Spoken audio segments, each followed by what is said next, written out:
We have with us today two very seasoned professionals. Pari Natarajan. Pari is CEO and founder of Zinnov. And we have Viswanath, Vishy, CEO of Randstad. And we're going to discuss, I think, one of the hottest topics that India is seeing right now in the technology industry. I hear this all the time about people quitting, people moving to other companies. In my own teams, people are quitting and with salaries of 60%, which are higher, 100% higher and things.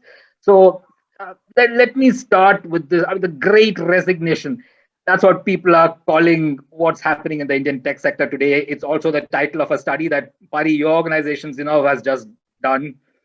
My colleagues in TOI have been writing about it. Tell us what's going on. Of course, we know globally the pandemic resulted in a massive demand for digital transformation. But can you break it down? Where are those who are resigning moving to? Who are the big hirers? Yeah. Pari, you want to start? Absolutely. Thanks, Sujit. And it's been an interesting time in the talent world over the last few months. There is a significant increase in attrition. And the talent movement is also changing. Usually when you look at it, there is a talent pyramid where talent will move from an Indian IT services company. Maybe they work for a startup. Then they will move to global centers of excellence or GCCs. It's a one-way kind of street. Right now, it's starting to change.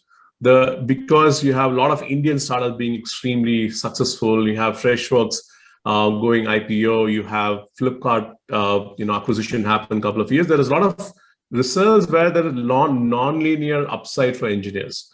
We are starting to see engineers moving from global centers of excellence into Indian product companies and startups. So that's one kind of movement we have not seen before in a lot. Second, we're also starting to see talent moving from the global centers of excellence into the Indian IT services companies, because every engineer they can hire, they can staff an entire team with a few junior engineers and senior engineers into that. So we start to see a talent movement. It was one way, but right now it's kind of happening in multiple directions. The big trend is there's a bunch of pent-up demand. Last year, the attrition went down about 6%. And hiring also went down. To this year, the hiring has picked up.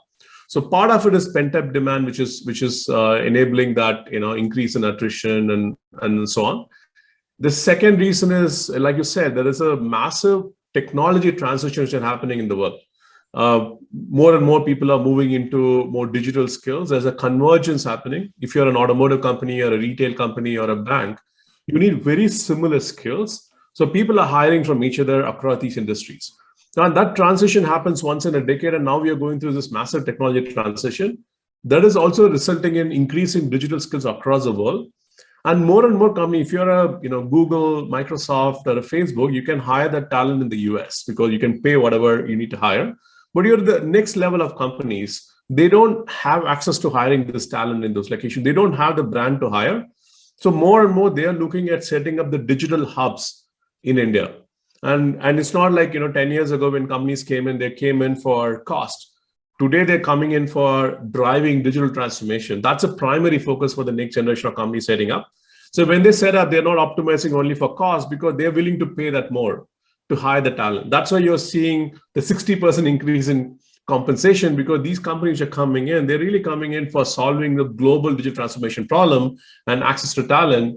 So still they pay 60% more, still the talent cost is lower than what it is in the US. So these are some of the key trends, what we see, why we have seen the attrition increase. We do believe a part of it is transitionary, which will come down.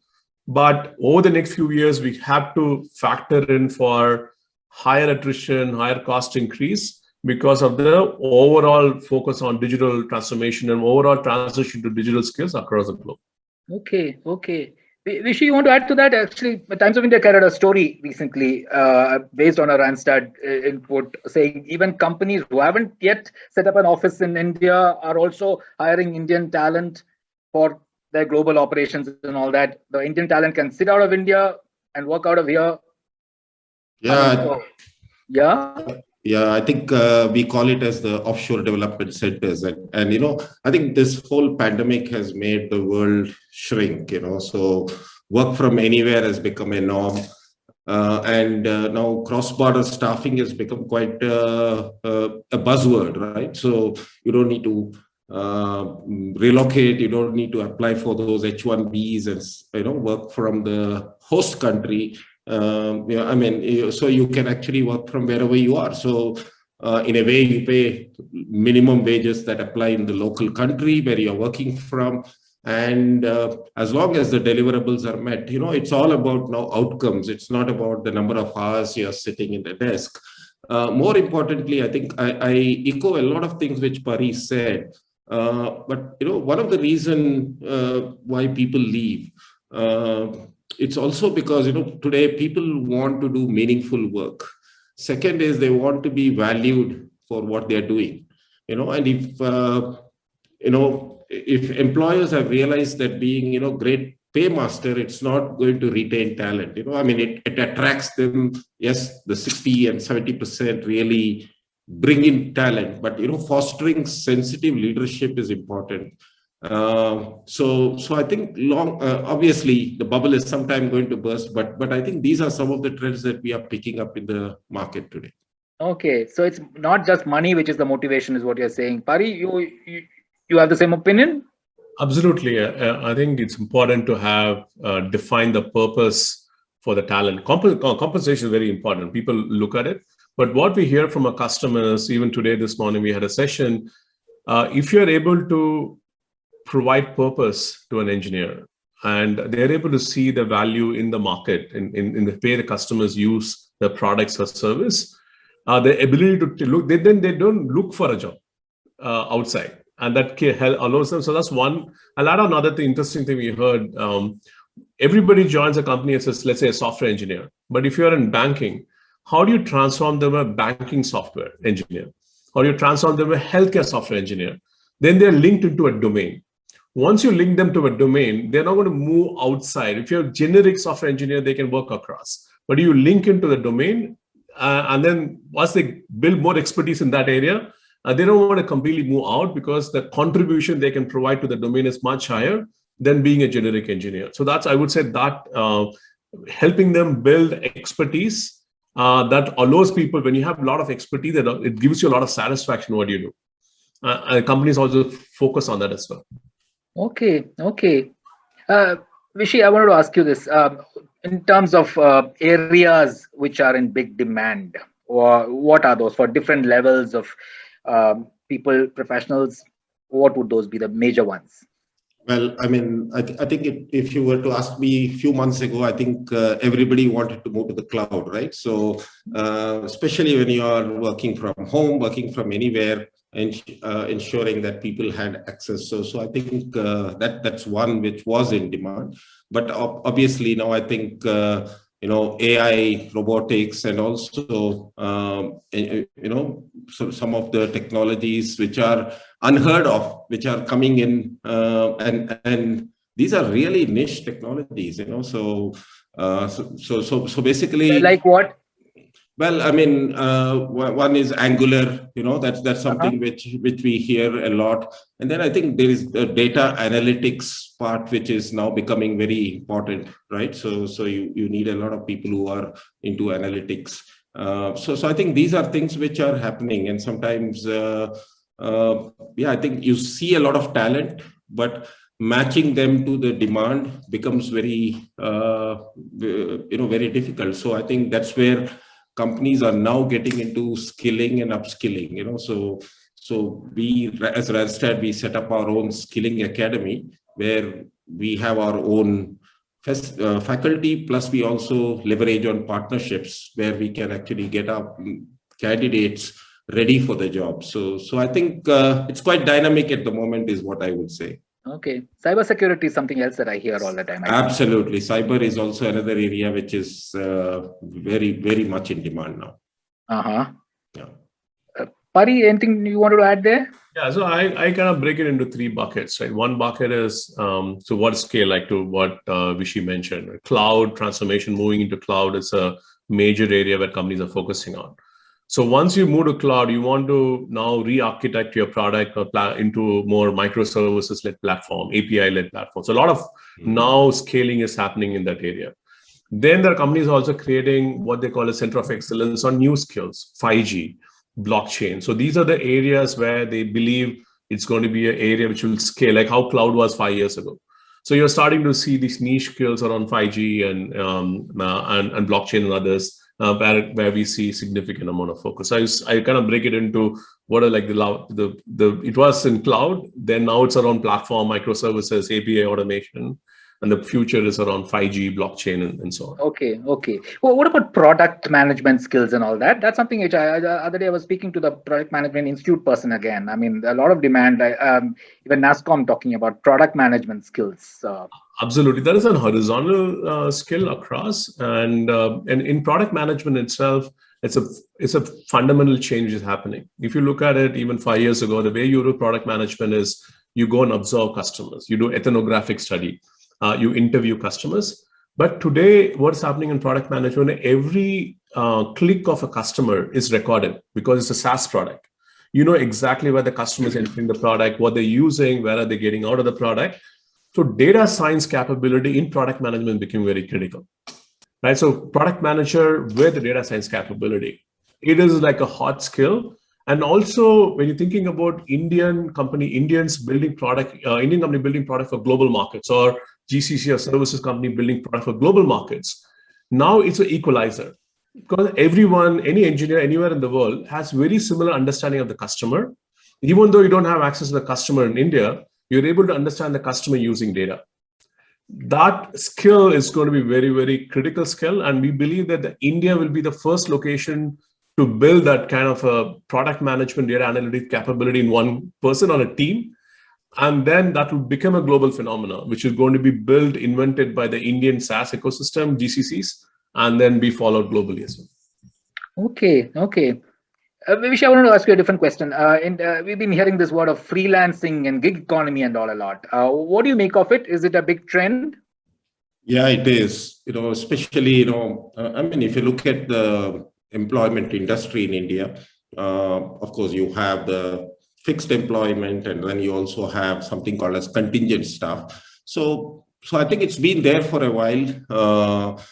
At the same time, with the labor laws, etc., changing, I think you still have a huge unorganized market, and this is shifting. The unorganized segment is now getting more organized with gig opening up.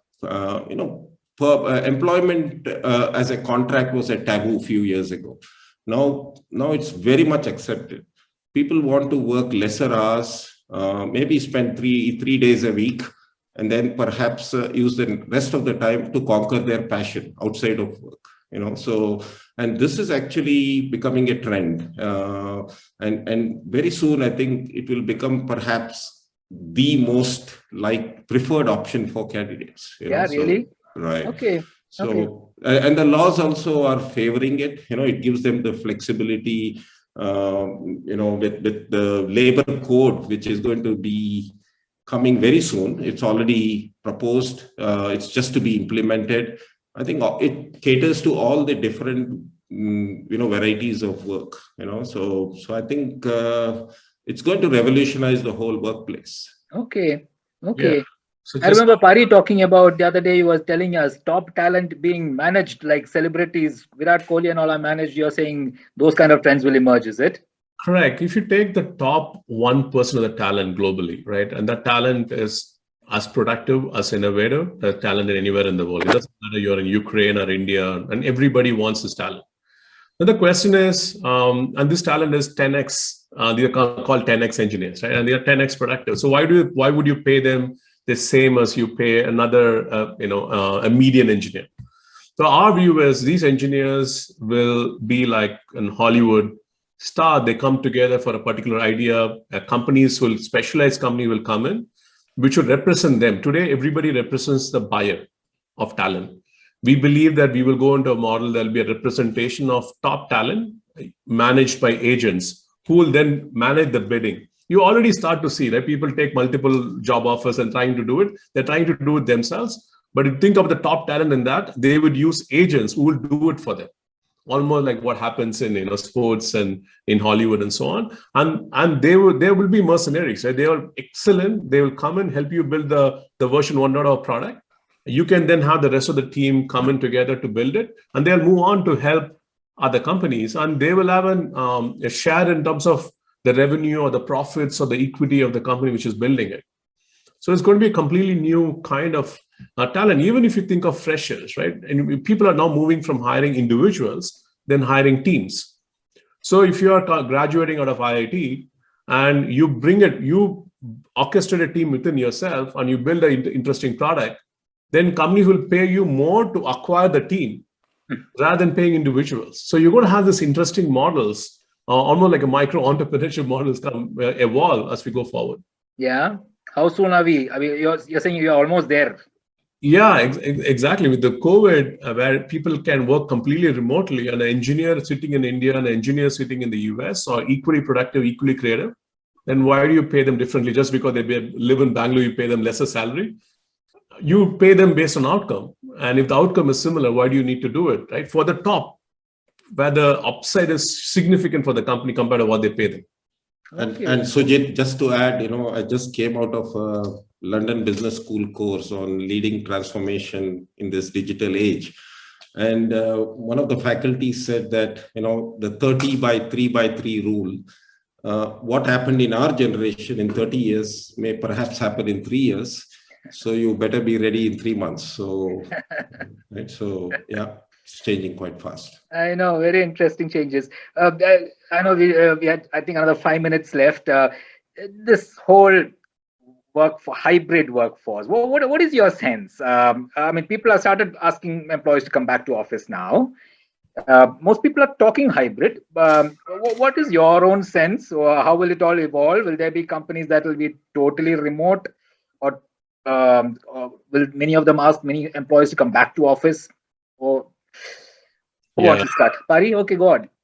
So we see ranges, Sujit. So our view is, if you're purely a software company in certain areas where maybe 90% of your roles can be completely done remote. So companies are going to say, hey, remote, wherever you can work, and we will enable that work. Then there are going to be certain companies who would say, okay, everybody has to come back to work. However, we will create exceptions for a certain set of roles. So they'll have a certain roles which could be done anywhere. Maybe the roles are very easy to hire, very transactional. So people can work anywhere. They don't have to fit into the culture. They leave, they can fit that. Or there could be certain types of people in a certain scenario, right? For example, there is a personal need. Somebody has to work from remotely for a period of 1 year, 2 years. So they would not make it permanent, but say, okay, this period for a person's in life, you go through it once in a few times. If you're, for example, going through maternity, or your parents are sick, you want to be close to them. In those scenarios, companies will be highly flexible to provide a much larger time frame to work remote. Right? It's going to be role-based, going to be employee scenario-based. But our current view, based on discussion with customers, is about 70% of the companies would get people back to their home hubs, whichever the locations are. They might increase the number of hubs based on where the employee location, but that's really what will happen. 2 to 3 days a week coming to work, we are not sure how effective that is going to be, because the next 2-3 days they have to work in their PG accommodation, which is not going to be as easy for them to work like coming to office. If you are in a home location, you might as well come 4 days a week, right? So not very clear how that is going to work. Okay. Rishi? Well, I would say hybrid is here to stay, and I agree with Pari that maybe there could be some industries where you need to have employees at work. If you're traveling by an airline, you need people who are facilitating your boarding, serving you food. So those things cannot be remote, right? But at the same time, I think, especially in services industries, it's worked well. It's helped companies save cost in terms of real estate. And in most organizations, I hear about productivity having improved marginally, in some cases significantly, because it's reduced the commute time. And personally, Sujit, I have seen that Salesforce has become more effective. Often you end up client visits, maybe you do 2 or 3 depending on the city and the traffic. But now with pre-scheduled Zoom calls or meetings, I think you don't miss any client meetings. Some of our teams have been doing 8 and 10 meetings a day, right? So overall, I think it is beneficial. It's going to help. But at the same time, one thing which obviously is of concern for organizations is how do we preserve the culture of the organization? So I think that becomes a strong determinant factor, and to some extent, that physical connect is important. So I think it would be something where maybe you need to come to work 2 days a week. Rest of the time you kind of do wherever you can. More importantly, I think managers need to look at more of outcome-based assessments rather than the number of hours people put in. Yeah. I stay almost 17 kilometers from my office, and frankly, I've enjoyed this work from home. But I also realized that, recently in the last couple of months, we've had a few physical meetings, and one could see that the quality of the physical meeting was vastly different from the quality of the online discussion. Same person we met earlier in February and again recently. It was actually much better when you were physically there together. Yeah, but Sujit, one thing is about the experience. Like if you have a 30% of the team in the office, the rest are virtual. Sometimes they miss out on many things. So we try to make it even virtual for people who are in the office, so everybody gets the same uniform experience. Okay, I know we are out of time. Quickly coming back to the first question, mitigating that attrition issue. Pari, quickly, what suggestions for companies? Yeah, I would say purpose, expertise, compensation. These three are important. Okay, give them purpose, give them decent compensation. And what is the third thing you said? Purpose. Okay, Okay, Vishy. Yeah. Yeah, I mean, I completely agree with purpose, but I think I would also say treat them, make them feel valued, make them feel, give them the right experience, and also the tools and tackles they need to be successful. Yeah. I said purpose, expertise, and expertise. Yeah, sorry. Yeah, great. We are out of time. Thanks so much, Pari, Vishy. Great discussion. Yes, absolutely. Compensation increase, of course, but also give them purpose in their lives, something that they feel challenged about and which they enjoy. Yeah.